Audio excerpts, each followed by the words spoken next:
అన్నారు. అందుకని ఆయన బయలుదేరి వస్తున్నారు. వచ్చి ఈ రాక్షసులందరినీ యుద్ధంలో ఓడిస్తారు. ఓడించి రాక్షస వివాహంలో నిన్ను స్వీకరిస్తారు.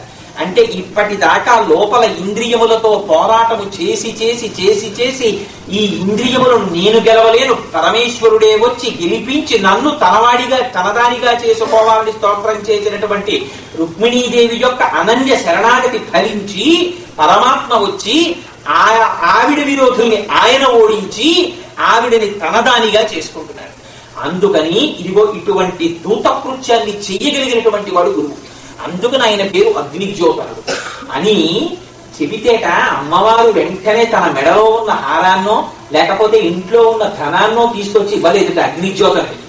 ఆవిడంది జలజాతాక్షణుతోడి తెచ్చితివి నా సందేశముని చెప్పి నన్ను నిలువం పెట్టితివి నీ కృపం బ్రతికితిని నీకన్నా పుణ్యాత్మకులు కలరే దీనికి నీకున్ ప్రత్యుపకృతిం చేయంగ నేనేరా అంజలి ఘటించదభూసురాన్వయమని సద్బంధు చూతామని.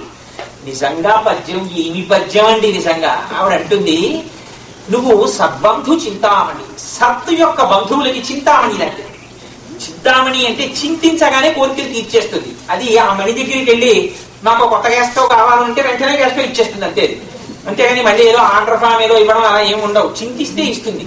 ఆ చింతామణికి అటువంటి లక్షణం ఎక్కడి నుంచి వచ్చిందంటేట పార్వతీదేవి ఉన్నటువంటి ఇల్లు కట్టినటువంటి ఇటకలకి అమ్మవారి యొక్క దాన గుణాన్ని, అమ్మవారిని భక్తులు తలుచుకోగానే కోర్కెలు తీర్చేటటువంటి లక్షణాన్ని చూసి చూసి చూసి చూసి ఆ ఇంటి ఇటకలకు వచ్చేసింది ఈ లక్షణం. ఆవిడ ఇల్లు చింతామణి గృహాంతస్థ అని లలితా సహస్రనామ స్తోత్రంలో అమ్మవారికి పేరు. చింతామణి అనబడేటటువంటి ఇటకలతో పట్టుకుంది ఆవిడ ఇల్లు. ఈవిడ లక్షణం ఆ చింతామణులకు వచ్చాయి. అందుకని చింతిస్తే చాలు ఇచ్చేస్తాయి ఆ మణులు. నువ్వు సద్బంధు చింతామణి, సత్తకి బంధువులైనటువంటి వాళ్ళు చింతిస్తే సత్తని తెచ్చి ఇవ్వగలిగినటువంటి వాడివి. భగవంతుణ్ణి కోరుకున్న భక్తులకి భగవంతుణ్ణి తెచ్చి ఇవ్వగలిగినంతటి సమర్థుడివి నువ్వు. అటువంటి వాడివి నీ కృపం బ్రతికితి, నీ కృప వల్ల బతికేను నేను ఇవ్వాల.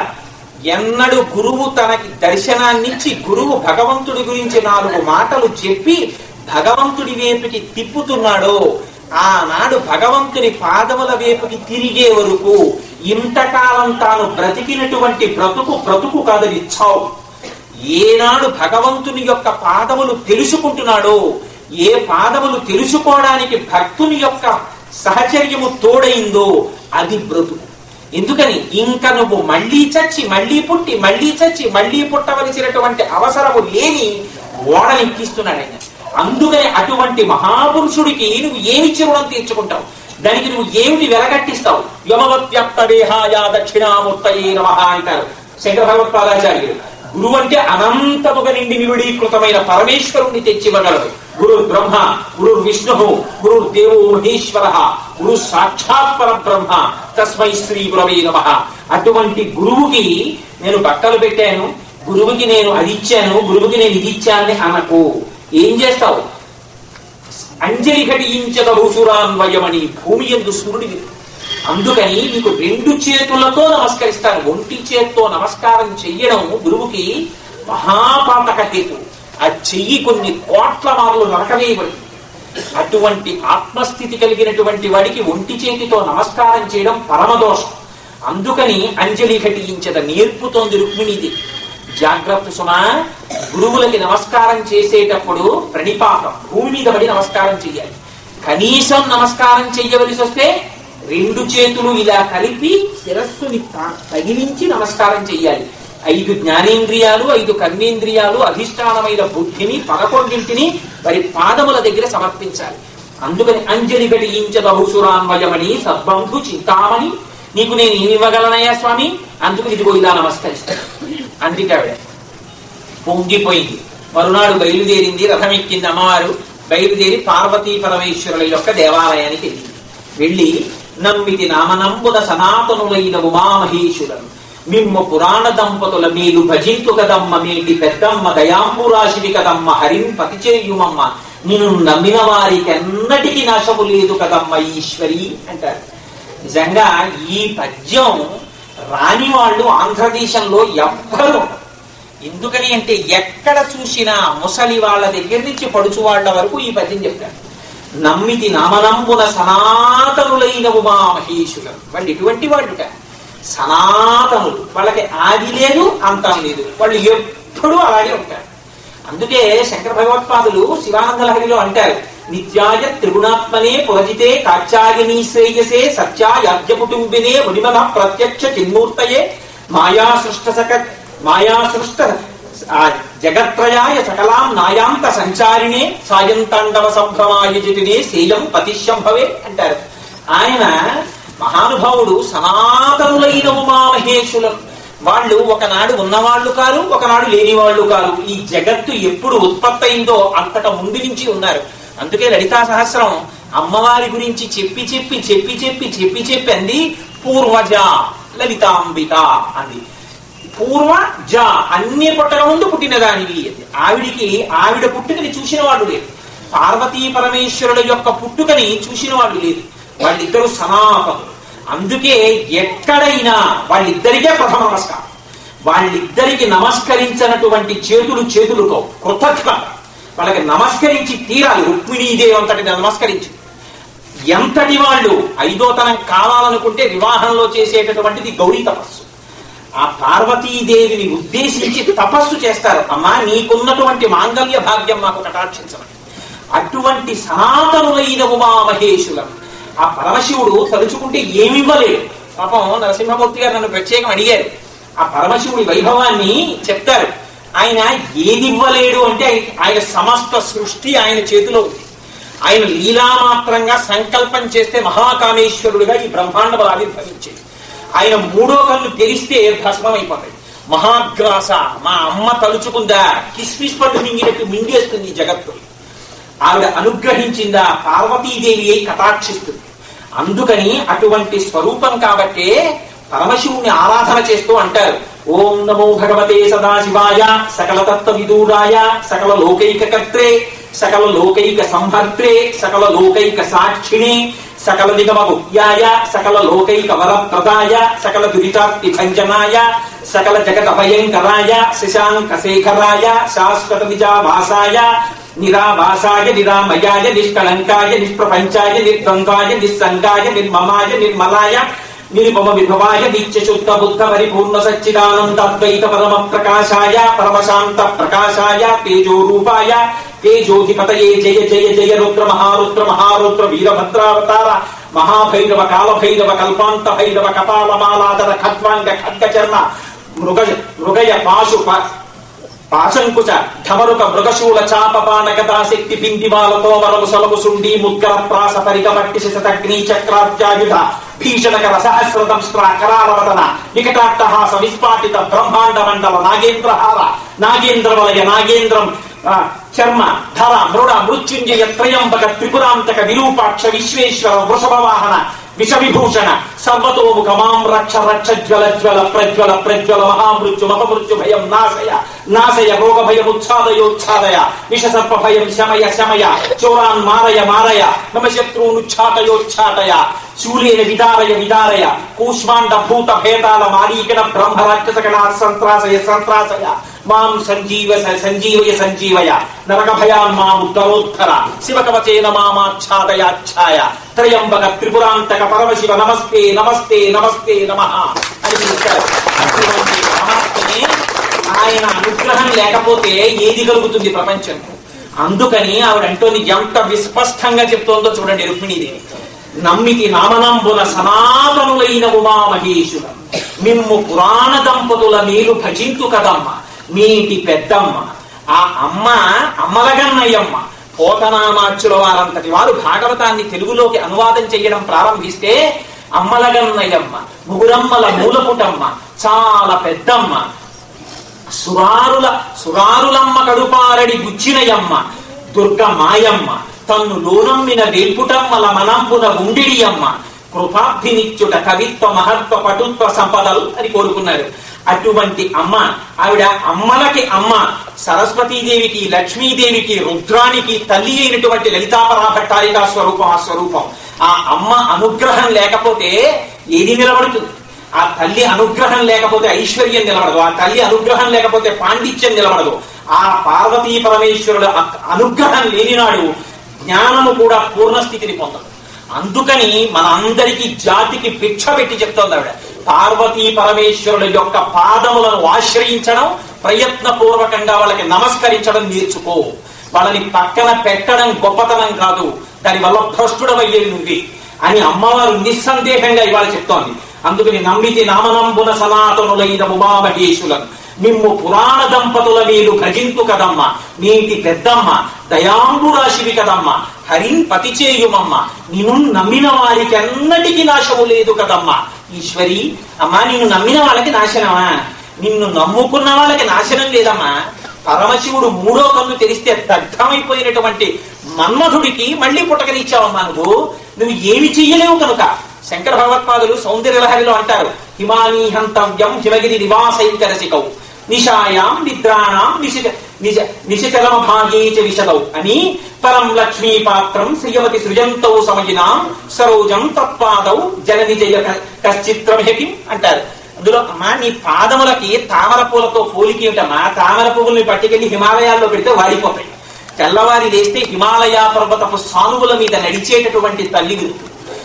ఆ పద్మములు సూర్యకిరణములు పడితే విచ్చుకుంటాయి, చంద్రకిరణములు పడితే ముడుచుకుపోతాయి. కానీ సూర్యచంద్రులను మీ నేత్రములుగా పెట్టుకున్నటువంటి నువ్వు ఆ రెండు పడుతున్నా కూడా కిరణ దృష్టి నీ పాదములు అలాగే ఉంటున్నాయి.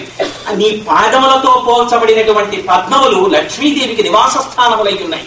అటువంటి నీ శ్రీపాదములకు నమస్కారం చేస్తున్నానమ్మా అంటారు శంకర భగవత్పాదులు. అందుకని ఆ తల్లి ఎంత గొప్ప నమస్కారం చేసిందో చూడండి. అది నమస్కారం చేసి అక్కడ ఉన్నటువంటి స్త్రీలందరినీ ముత్తైదువల్ని వాళ్ళందరినీ పార్వతీ స్వరూపంగా చూసి వాళ్ళందరికీ మంగళసూత్రాలు, చెరుకు కర్రలు, ఉప్పు, వస్త్రములు మొదలైనటువంటివి, పసుపు కుంకుమాదులు, మంగళ ద్రవ్యాలు అన్నిటినీ పంచిపెట్టి ఆ తల్లి ఆ దేవాలయంలోంచి బయటికి వచ్చింది. బయటికి వచ్చి తన బొటన వేలుతో నేలని రాస్తూ క్రీగంట కృష్ణ పరమాత్మని చూస్తూ ఒక్కసారి ముంగురుని ఇలా పైకి తీసుకునేటప్పటికీ ఆ సోయగాన్ని చూశారు. చూసి రుక్మిణీదేవి ఇవాళ దేవాలయానికి వస్తుంది చూద్దామని చెప్పి కొన్ని వేల మంది రాజులందరూ అక్కడ చేరారు. అమ్మవారు తన చిటికిన వేలితో ఇలా తీసేసరికి ఆ ముంగురులని, ఆ చిటికిన వేలి అందం, ఆ గోటి అందం, ఆ ముంగురుల అందం, ఆ లలాటపు అందం, ఆ తీసుకున్న సోయగం చూసి ఆనందం తట్టుకోలేక కొన్ని వేల మంది కూర్చోబడిపోతారు రథాల నుంచి. ఈవిడ మాత్రం ఒక్కసారి చూసింది. స్వామి కృష్ణ పరమాత్మ రథంలో నిలబడి ఉన్నారు. చూసి ఆ స్వామి వారి దగ్గరికి గబగబా వెళితే ఒక్కసారి తన చెయ్యిచ్చి పరమాత్మ తన రథంలో కూర్చోపెట్టుకుని అందరూ చూస్తుండగా సింహం తాను అనుభవించవలసినటువంటి దాన్ని నక్కల మధ్యలోంచి తన్నుకుపోయినట్టుగా రథాన్ని వడివడిగా నడుపుతూ రుక్మిణీదేవిని అపహరించి తీసుకెళ్లిపోతూ ఉంటే వెనక నుంచి గబగబా పరిగెత్తుకుంటూ వీళ్ళందరూ ఉలిక్కి పడ్డారు. ఒక్కసారి అరే పట్టుకుపోతున్నాడు రా కృష్ణ పరమాత్మ.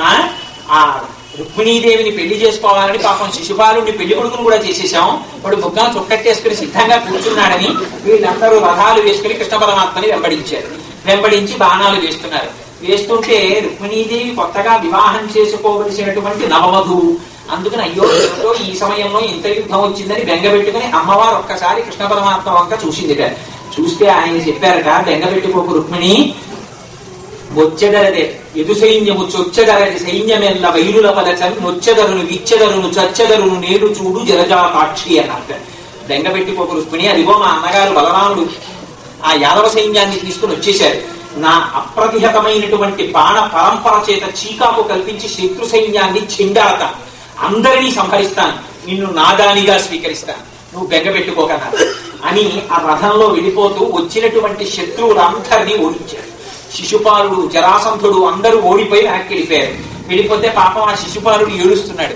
అయ్యో నన్ను పెళ్లి కొడుకును కూడా చేసేశారు నిష్కారణంగా, పరువు ప్రతిష్టలు ఏమైపోతాయి, మళ్ళీ నా ఊరెడితే నన్ను ఏమంటారు, ఏమిటి అలరని అంటుంటే వాడికి జరాసంధుడు వచ్చి ఓదార్పు వహించాడు. స్నేహితుడిని ఎంచుకోవడంలో కూడా సరైన వాడిని ఎంచుకోవాలి. ఎంత గొప్ప మాట చెప్పాడో చూడండి. వాడు వచ్చి అన్నాడు, ఏమిటో ఒక్కసారి ఓడిపోయావు కృష్ణుడి చేతిలో, దానికి ఇంత పెద్ద బాధపడిపోతున్నావు నువ్వు. 23 అక్షౌహిణీల సైన్యంతో 15 మార్లు ఓడిపోయాడు, ఇప్పటికి ఆడలేదు. ఒక్కసారి ఓడిపోతే ఏడిచేస్తున్నావు. పైకి వాడన్నాడు, నేను కృష్ణుడి చేతిలో ఓడిపోయానని ఏడవట్లేదు, రుక్మిణి దక్కలేదని ఏడుస్తున్నాను. అంటే జరాసంధుడు అన్నాడు, బ్రతకవచ్చు నోడల ప్రాణం పోలుండి బ్రతుకు కలిగని భార్య కల బ్రతికి తీవు భార్య పట్టు దైవం ఎరుగు ఒకచవలదు చేయించవలదు వలదు. అసలు నువ్వు బతికేవు కాబట్టి ఇంకో పెళ్ళైనా చేసుకోవచ్చు, చచ్చుడవలసింది కృష్ణుడి చేతిలో. పెళ్ళమని ఏడుస్తాయి రా, ఇంకో పెళ్ళం దొరుకుతుంది. ఆ రుక్మిణి కోసం వెళితే కృష్ణుడు కుట్టుకు కోసేస్తాడు. బతికానని సంతోషించరా, నువ్వు ఎంత అదృష్టవంతుడిరా, కృష్ణుడి చేతిలో వెళ్ళి కూడా బతికావు అని చెప్పాడు వీడు. అలాంటి వాళ్ళను నమ్ముకుంటే అలాగే ఉంటుంది. అందుకని స్నేహం కూడా చెయ్యవలసినటువంటి వాళ్ళతో స్నేహం చెయ్యాలి. అందుకని ఈ మాటలన్నీ చెప్పారు. పాపం అందులో పెద్దవాడు రుక్మి మాత్రం, నేను విడిచిపెట్టను, ఎలాగైనా సరే కృష్ణ పరమాత్మని నిగ్రహించి వస్తాను, ఒకవేళ నేను కృష్ణుణ్ణి ఓడించలేకపోతే నేను వెనక్కి తిరిగి రానేరానని ప్రసిద్ధి చేశాను అని పెద్ద రథం ఒకటి పట్టుకుని బయలుదేరి మాసాటి వాడవా మా పాప కొనిపోవ ఏపాటి కలవాడ వీధి వంశం ఎంది జన్మించి ఇది ఎక్కడ పెరిగితి ఎయ్యది నడువడి ఎవరెరు మానహీనుడ వీవు మర్యాదలెరుగవు మాయ చేకుని కాని మరలిరావు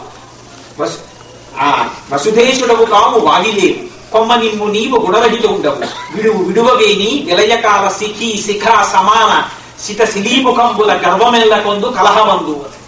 వాడు కృష్ణ పరమాత్మని అధిక్షేపించి మాట్లాడాడు.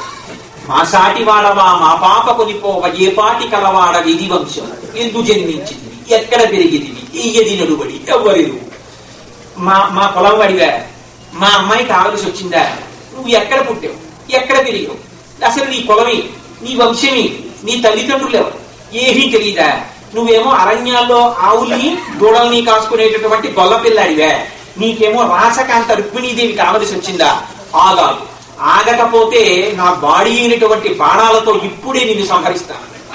వాడికి తెలియక అంటున్నాడు, కానీ అందులో స్తోత్రం జరిగిపోయింది. మా సాటి వాడవా మా పాప కొనిపోవ ఏ పాటి కలవాడ విధి వంశం. నిజంగా వాళ్ళ ఇంటికి వచ్చి రుక్మిణీదేవిని ఆయన తీసుకెడుతున్నారు, కానీ రుక్మిణీదేవిని వివాహం చేసుకోవడానికి కృష్ణ పరమాత్మ కేవలం ఒక స్త్రీని వివాహం చేసుకోవలసినటువంటి పురుషుడా, ఆయన జగత్తుకంతటికి భర్త, మహానుభావుడు. అందుకని మా సాటి వాడవా మా పాప కొనిపోవ ఏ పాటి కలవాడ విధి వంశము. భగవంతుడికి వంశం ఏమిటండి? ఎందు జన్మించింది, భగవంతుడికి పుట్టుకుంటుందా? అజాయమానో బహుధా విజాయితే, ఆయనంత ఆయనగా పుట్టినట్టు నటించాడంతే.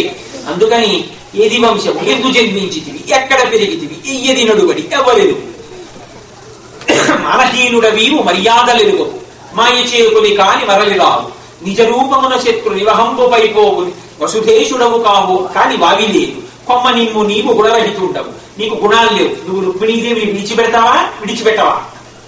ఇది భగవంతుణ్ణి అందులో కృష్ణావతారంలో ఆయనతో కావలసినటువంటి అవసరాలన్నీ చేయించేసుకుని ఆయనకి ఎదురు తిరిగినప్పుడల్లా ప్రతి వాళ్ళందరూ ఇలాంటి మాటలు మాట్లాడుతుంటారు. భాగవతంలో అదొక గొప్ప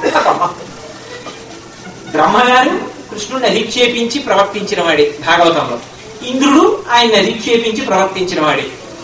అంతవరకు ఎందుకు అర్జునుడు ఇన్ని సేవలు చేయించుకుని కృష్ణ పరమాత్మతోటి చిట్ట చివర గయోపాఖ్యానం దగ్గరికి వెళ్ళేటప్పటికీ చాలేవయా గొప్పవాడివే, నిన్నే నమ్ముకోవాలి, అల్లుడారమ్మని ఆరగింపక పిల్వ పంపుమామని పట్టి చంపగలమి, జలకేడి సవరించు జవరాండ్ర కోకల నెత్తుకొని పోయి చెట్లెక్కగలమి, ఇల్లు తిరిగి రేపల్లెలో మిచ్చి మిసిరి ముద్దలు తెచ్చి మింగగలమి, గానగదుపుల నేర్పుతో పశువుల టుర్రన కాయగలమి, తల్లిదండ్రులు పరుల ఈదల్చు కన్యను భార్యయై బలిమిగా తెచ్చి పడయగలమి, దుష్టులను ఒక వంక వీరులను దులమగలమే, అనపరాధులను దండింప నలుగగలమే అని దిప్పి పొడిచాడు. అల్లుడారమ్మని అరగింపక పిల్వ పంపు మామని పట్టి చంపగలమే. కంసుడు పాపం నిన్ను అల్లుడా రావయ్యా మా ఇంటికి పండక్కి అని ధనుర్యాగానికి పిలిస్తే వెళ్ళి మామని చంపేశాడు. అల్లుడారమ్మని ప్రేమతో పిల్వంక పంపు మామని పట్టి చంపగలమి, జలకేళి సవరించు జవరాండ్ర కోకల నెత్తుకుని పోయి చెట్లెక్కగలమే. ఆడవాళ్ళు నీళ్ళల్లో స్నానం చేస్తుంటే వాళ్ళ బట్టలు ఎత్తుకుని చెట్లెక్కేశాడు. పాపం తల్లిదండ్రులు పరలకీదల్చు కన్యను భార్యయ్యి బలిమిగా తెచ్చి పడేయగలమే. తల్లిదండ్రులు ఆ పిల్లని ఇంకోళ్ళకి ఇచ్చి పెళ్లి చేద్దాం అనుకుంటే రథం వేసుకెళ్ళి ఆ పిల్లని ఎత్తుకొచ్చి పెళ్లి చేసుకుందాం. పైగా ఊళ్ళోకి ఆవుల్ని దూడల్ని పట్టుకుని గొడ్డులో ఏంటి వేణువులో దాన్ని దోపుకుని ఆవుల్ని దూడల్ని కాసుకుంటూ ఉంటావు. నీ గొప్పతనం ఎవడికి తెలియదులే, చాలా గొప్పవాడివి, నీతో యుద్ధానికి నేను ఎందుకని. అందుకని ఆయనతో ఉపకారాలన్నీ పొంది ఆయన్ని దిప్పి పుడిచేవాళ్ళే ఎక్కువ కృష్ణావతారంలో. నిజంగా కృష్ణ భగవాను అర్థం చేసుకున్నట్టుగా పూర్తిగా కనపడిన వాళ్ళు బహు తక్కువ మంది. అక్రూరుడంతటి వాడు కూడా గతి తప్పాడు. గోపికలంతటి వాళ్ళు కూడా ఆఖరికి ఆయన రాయవారం పంపిస్తే కృష్ణుడు ధూర్త చేస్తున్నాం అని పాపం ఆయన మీదే నింద పెట్టారు. అందరూ ఆయన మీదే నింద పెట్టిన వాళ్ళు. వాళ్ళనే అనక్కర్లేదు. మనం ఒక్కనాడు ఆయనకి నమస్కారం చేశామా, లేకపోతే కష్టం వస్తే ఆయన తప్పు, సుఖం వస్తే మన ప్రజ్ఞ అంటల్లా. అందుకని ఈయన కూడా అదే మొదలెట్టాడు. మా సాటి వాడవా మా పాప కొనిపోవ ఏ పాటి కలవాడ విధి వంశం అని. ఇన్ని తిప్పి పొడిస్తే పరమాత్మకి మహాగ్రహం వచ్చింది. కాబట్టి వచ్చి ఒక్కసారి తన రథంలోంచి దిగి ఆ రుక్మి యొక్క జుట్టు పట్టుకుని ఆ కరవాలాన్ని తీసి పడిపోయేసరికి రథంలోంచి గభావన దూకింది రుక్మిణీదేవి.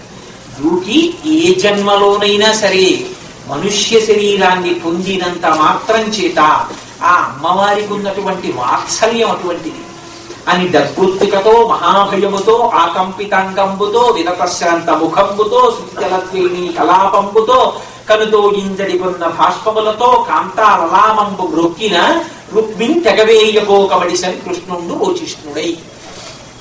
పాపమావిడ అని డగ్గుత్తికతో ఆయాస పడిపోతూ మహాభయముతో భయంతో ఉనికిపోతూ అని డగ్గుత్తికతో మహాభయముతో ఆకంపితాంగంబుతో ఉనికిపోతూ ఒక పక్క నుంచి శృతి జలద్వేణీ కలాపంబుతో అందుటి మీద పడిపోయిన వెంట్రుకలతో కళ్ళ వెంట నీళ్లు కారిపోతుండగా లక్ష్మీం క్షీరసముద్రరాజ తనయాం శ్రీరంగభామేశ్వరీం అని ఉండవలసినటువంటి తల్లి దౌర్భాగ్యుడు అన్నగారిగా పుట్టిన వాణ్ణి రక్షించడానికి ఆవిడ కన్నుల నీరు పెట్టుకుంది. ఇది అమ్మవారి యొక్క లక్షణం. ఇది అమ్మవారి వాత్సల్యం అంటే. అడ్డుపడి ఇలాంటి సమయంలో మహాప్రభో మీరు కాని మా అన్నగారిని తెగటారిస్తే తాను కోరుకున్నటువంటి కృష్ణ పరమాత్మ వివాహం చేసుకుందని మా తండ్రి అయినటువంటి భీష్మకుడు సంతోషించాలా? అదే సమయంలో తనకి పురిమి పెట్టవలసినటువంటి పెద్ద కొడుకు మరణించాడని ఏడవాలా? తెలియక బాధపడతాడు. అందుకని నా ముఖం చూసి మా అన్నయ్యని విడిచిపెట్టేయమంటే అప్పుడు తన పై మీద ఉన్నటువంటి ఉత్తరీయాన్ని తీసి ఆ రుక్మిని బండి చక్రానికి వేసి కట్టేశాడు. కట్టేసి కరవాలాన్ని తీసి రేవుల వారం గురిగి అన్నారు. అంటే సగం జుట్టు సగం మీసం సగం గడ్డం తరిగేశాడు. అలా తరగబడితే శత్రువు చేతిలో అలా చేయబడితే అంతకన్నా 10,000 సార్లు చచ్చిపోవడం వచ్చింది. అంత భయంకరమైనటువంటి చేతి. అలా తరిగేసి వాడిని విడిచిపెట్టి రథం ఎక్కి రుక్మిణీదేవిని తీసుకుని వెళ్ళిపోతే ఆ వెనకాతల బలరాముడు వచ్చాడు. వచ్చి రుక్మిణీదేవి పాపం ఏడుస్తోంది. రుక్మిణి జరిగినటువంటి పరాభవాన్ని ఆయన పెద్ద ఆత్మవిద్యంతా చెప్పారు. అమ్మా ఊరడిల్లు బెంగ పెట్టుకోకు, ఏదో విడిచిపెట్టేశాడు కదా మీ అన్నయ్యని అని. ఆఖరికి వాడు తిరిగి ముఖం చూపించలేక రాజధానికి వెళ్ళలేక ప్రతిజ్ఞోడు చేశాడు కదా, కృష్ణుడిని ఓడించకపోతే నేను వెనక్కి రానన్నాడు. జీవితంలో ఎప్పుడైనా కృష్ణుడిని ఓడిస్తానని భోజకటకం అనేటటువంటి ఊరోటి నిర్మించుకుని అక్కడ కూర్చున్నట్ట. వాడి జీవితంలో గెలిచింది లేదు, వాడు వెనక్కి వెళ్ళింది లేదు. భగవంతుడు లేడు, భగవంతుడు ఉన్నారన్న వాళ్ళని ఓడిస్తానని చెప్పి తిరిగితే చిట్ట చివరికి భోజకటకంలో ఉన్నట్టు ఉండిపోతాడు. వాడికి వెళ్ళగలిగింది లేదు, వాడు ఇంకా సాధించగలిగింది లేదు. అందులో అసలు భగవంతుడు లేడు అని చెప్పాలంటే అసలు ఊపిరి వాక్కుగా మారాలంటే ఆయన అనుగ్రహం ఉండాలి. లేకపోతే అది ఎందుకు మారుతుంది వాక్కుగా? అసలు అలా అన్నాడు అంటే భగవంతుడు ఉన్నాడు లోపల ఉంటే కదా వాడి నోటంటే ఆ మాట రావడం కదా, మాట ఎక్కడి నుంచి వస్తుంది. అందుకని అలా భోజకటకంలో ఉండిపోయాడు. సరే అమ్మవారిని తీసుకుని కృష్ణ పరమాత్మ ద్వారకా నగరాన్ని చేరుకున్నారు. చేరుకుని ఆ తల్లి పరమ పవిత్ర అయినటువంటి సాక్షాత్తు లక్ష్మీదేవి యొక్క అంశ కనుక ఆ తల్లి నిత్యానపాయిని కనుక ఒకనాడు పరమేశ్వరుడితో ఉండి ఒకనాడు పరమేశ్వరుడితో లేనటువంటి స్థితి కాదు కనుక ఆ తల్లిని తిరిగి వివాహం చేసుకోవాలి అని అనుకున్నారు. అది ఎప్పుడు రుక్మిణీ కృష్ణులు ఇవ్వాల వివాహం అవుతోంది కాబట్టి రుక్మిణీ కృష్ణులు కలిసి ఉండడానికి కాదు. ఎప్పుడు స్త్రీ ఆయన్ని అనుసరించే ఉంటుంది. ఆయన పేరే శ్రీకృష్ణుడు. ఎప్పుడు లక్ష్మీదేవి శ్రీ మహావిష్ణువుతో కలిసే ఉంటుంది.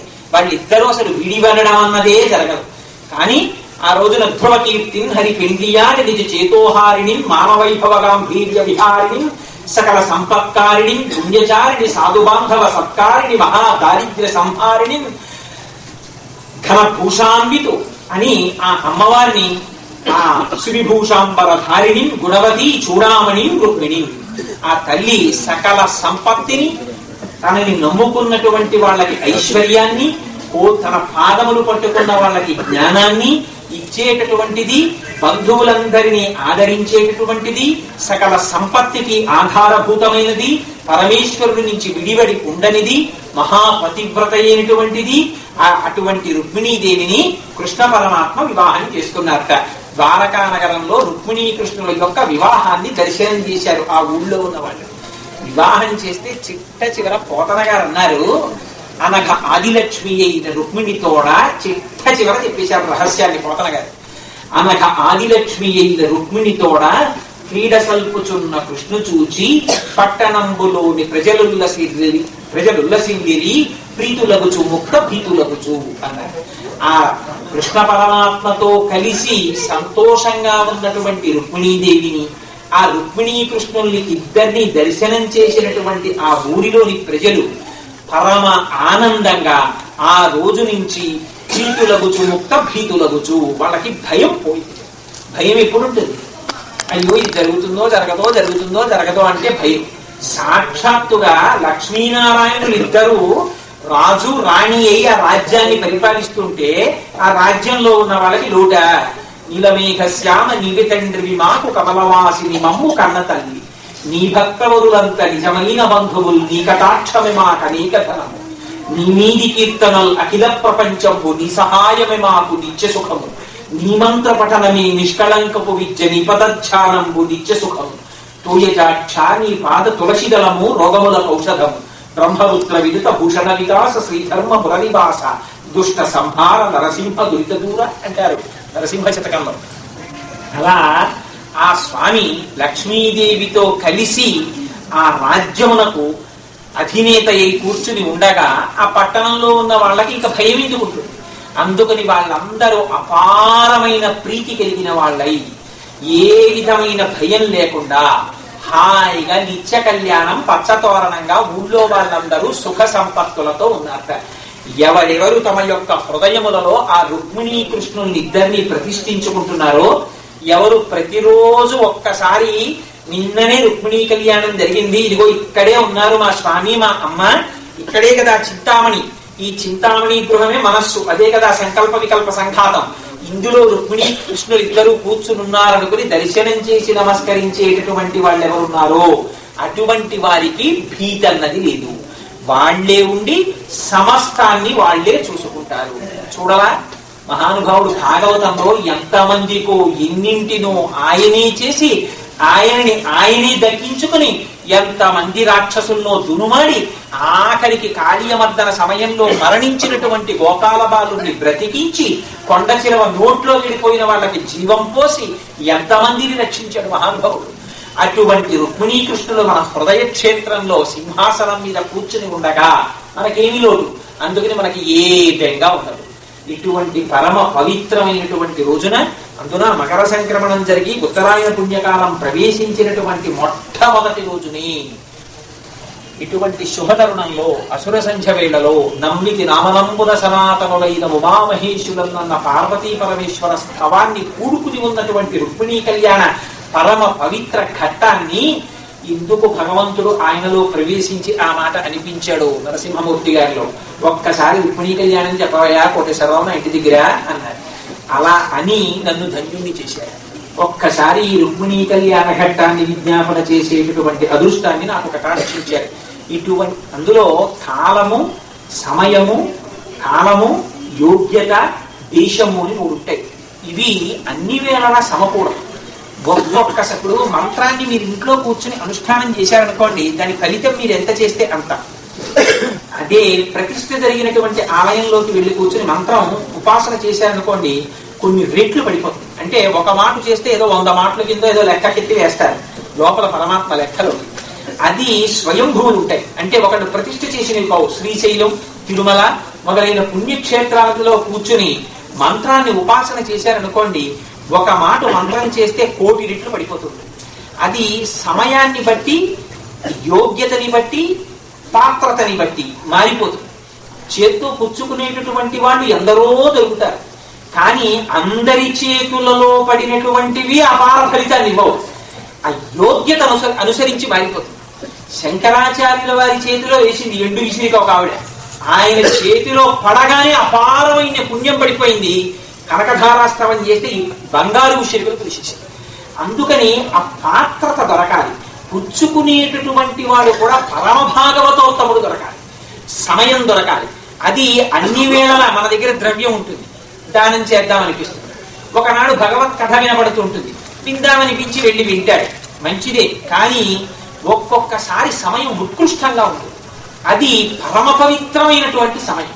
ఉత్తరాయణ పుణ్యకాల ప్రవేశం అంటే సామాన్యమైనటువంటి సమయం కాదు. దక్షిణాయనం అంతా అనుష్ఠానం. అందుకే దక్షిణాయనంలో చచ్చిపోయాడు పాపం అంటారు. దక్షిణాయనంలో చచ్చిపోతే జ్ఞాని ఎప్పుడు చచ్చిపోయినా ఒకటి ఒకటి, వాడికి ఏం బాధ ఏం లేదు. కానీ దక్షిణాయనంలో చచ్చిపోతే అయ్యో పాపం దక్షిణాయనంలో పోయాడండి అంటారు. దక్షిణాయనం అంతా అనుష్ఠానం చెయ్యాలి. ఉత్తరాయణంలో భగవంతుడి యొక్క దర్శనం. ఇంకా ఆ సమయం అంతా పుణ్యప్రదం. అటువంటి ఉత్తరాయణం ప్రవేశించడమే చాలా గొప్ప విశేషం.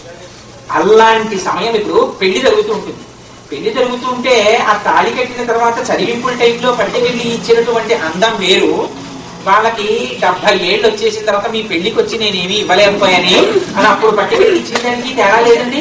పెళ్లికి వెళ్ళి ఇవ్వవలసిన దాన్ని వాళ్ళకి 70 ఏళ్ళు వచ్చాక పట్టుకెళ్ళి ఇస్తే హాస్యాస్పదంగా ఉంటుంది. మనవాళ్ళు కూడా పుట్టేశాక మీ పెళ్లికి నేను అప్పుడు రాలేకపోయాను, చేతిలో కానీ లేదు, ఇప్పుడు తెచ్చాను ఇక్కడికి ఉంచుకొని ఇస్తే అది ఏం చేస్తుంది, అన్ని పిలవలాలు కావాలి. అందుకని ఆ సమయం కూడా కలిసి రావాలి. అందుకని ఆ ఉత్తరాయణ పుణ్యకాలం ప్రవేశించడం, ఏకాదశి ఉపవాసం చేసిన వాళ్ళు ద్వాదశి నాడు విరమణ చేస్తారు. అందులో పతాక స్థాయి దశమస్కంధంలో రుక్మిణీ కళ్యాణం పతాక స్థాయి ఘట్టం. అది కేవలం విన్నంత మాత్రం చేత, చదివినంత మాత్రం చేత యోగ్యుడైన వరుణ్ణి ఇచ్చేస్తుంది కన్యపిల్లలకి. అన్నిటినీ మించి ఒక్క కన్యపిల్లలే కాదు, కన్యపిల్లలంటే పతిని పొందవలసిన వాడు. ఆధ్యాత్మిక జీవితంలో అందరూ భగవంతుణ్ణి చేరవలసిన వాళ్లే. పతిం విశ్వశాత్మేశ్వరం శాశ్వతం శివమచ్యుతం కనుక. అందుకని ఇటువంటి పరమ పవిత్రమైన సమయంలో ఇటువంటి పరమ పవిత్రమైనటువంటి కథాగానాన్ని చెయ్యడానికి నాకు ఇటువంటి మహత్తరమైన అవకాశాన్ని కటాక్షించినటువంటి నరసింహమూర్తి గారి పాదములు పట్టి నమస్కరిస్తూ, మరి అన్ని విధాలుగా కూడా వారికి నేను నమస్కారం చేయడానికి నమస్కరిస్తూ, మంగళాశాసన పరై పదాచార్య పురోగమై సర్వైశ్చ పూర్వైరాచార్యై సత్కృతాయాస్తు మంగళం. మంగళం కోసలేంద్రాయ మహనీయ గుణాత్మనే చక్రవర్తితనూజాయ సర్వభౌమాయ మంగళం. ఉమాకాంతాయ కాంతాయ కామితార్థప్రదాయినే శ్రీగిరీశాయ దేవాయ మదినాథాయ మంగళం. కరచరణకృతం వా కర్మ వాక్కాయం వా శ్రవణమేనజం వా మామ సంవాపరాధం గీతం వా సర్వమే క్షమస్వ. శివశివ కరుణాఖ్యే శ్రీ మహాదేవ సర్వం శ్రీ మహామేశ్వర బ్రహ్మాండమస్తు.